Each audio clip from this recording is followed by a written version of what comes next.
What's good with YouTube? You already know Big Flacco with a convict's perspective, and I'm smashing, dashing, sliding on through with that little bit of energy.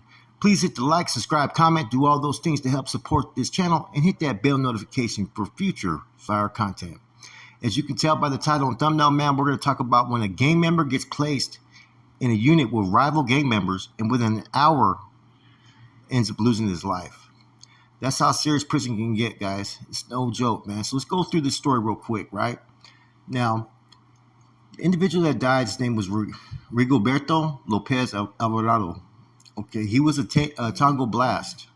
Okay, now he had just got to this facility from Beaumont, right? FCC Beaumont, where they were involved in a riot with a Tango Blast and the Mexican Emmy. Now, this was around June 19, 2007 when he was transferred here. Now, before they were going to place him in this facility, right, they conducted interviews, right? And in some of the interviews, what they had were, they talked to the Mexican Emmy, they talked to the Tango Blast, and they even reached out to the Barrio Aztecas, asking, was there going to be any problems with any of these individuals? Could they program together? They all said that there was no enemy concerns, there was no issues, right? And they elected to place some of these individuals in different facilities in FCI. Now, four of them, and then including Rigoberto, were placed in the FCC medium. Okay. Now, upon entering there, he was placed in Unit A2 shortly before 4 p.m. Okay. By 4:35, they unlocked all the cells for chow time and movements. At that time, 3 Barrio Aztecas entered the cell, unbeknown to staff.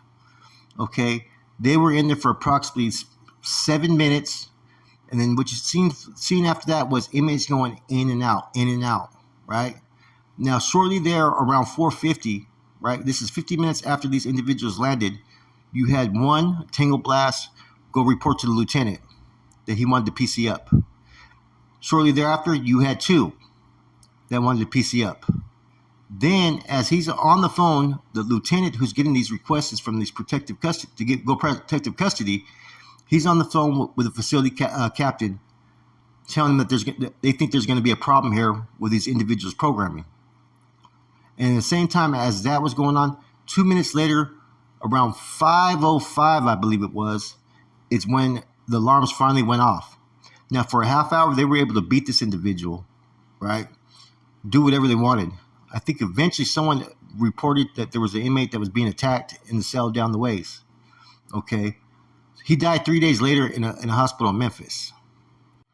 They were choking him out. They were fucking stomping him out. They were fucking ramming his head into, the concrete, all kinds of things. They had done whatever they wanted to do to punish this individual for showing up at this facility like that. Now, we already know there's no fucking love lost between these groups.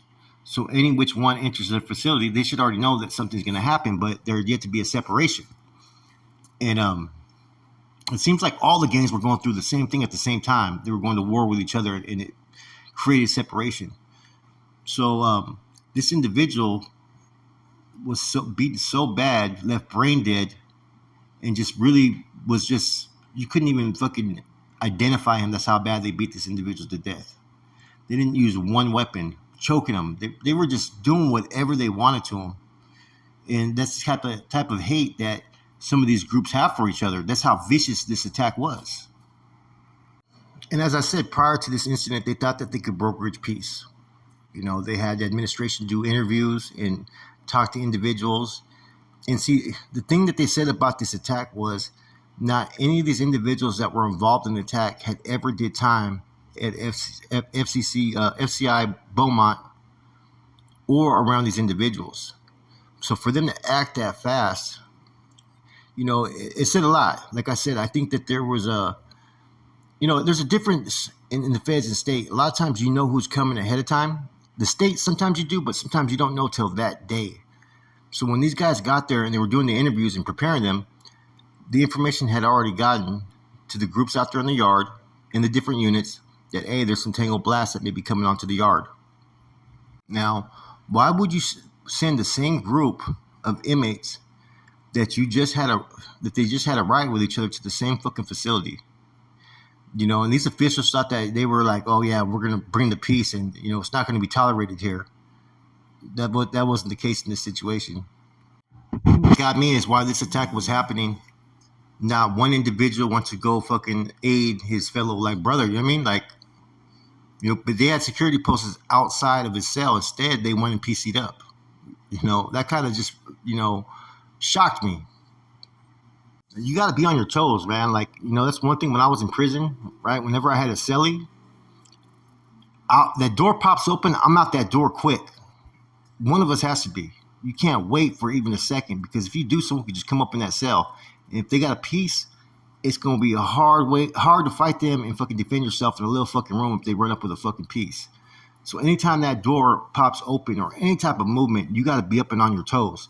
I know I've been like that everywhere I've been. There's never been a time where I've fucking been caught slipping where the door fucking popped open and I wasn't on my toes or out that door. Now, there were some tort claims that were filed, some lawsuits, other individuals that were there up on their estate, right? And it pretty much got denied because, the feds were not at fault because they did the interviews, right? And then they tried to bring up the surveillance cameras, that nobody's monitoring the surveillance cameras. Now, just because you have surveillance cameras doesn't mean there's going to be somebody monitoring them 24/7. But that's how they got the footage of what actually happened. Now, they tried to raise the question marks that he was a nonviolent inmate around violent inmates.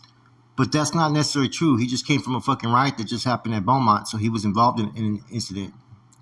And this is a classic example of some things that we used to teach every homeboy that entered the system. Security starts in yourself. You can't rely upon anybody. The safety of you on a day-to-day basis in a prison setting relies upon your actions and only your actions only. If you're slipping, if you're caught slacking, that's upon you. Now, when everybody has their heightened security alerts on, it allows people to be prepared for these type of situations. Now, it's kind of crazy. I kind of find it interesting how the first unlock, they just got there at 4 o'clock. By 4:35, they were already rushed up in the cell. I also find it interesting that instead of the 3 or 4 engaging, right, they elected to lock it up instead of PC up. It says it right here. I've read the report and everything, guys, so I'm not trying to, embellish everything. Everything I'm speaking about comes from fucking surveillance and fucking reports, as well as the criminal case as in the civil case that was filed in a tort claim. Usually people PC fucking either beforehand when they're over there fucking in reception, or they do it individually. They get there and they get scared, they lock it up.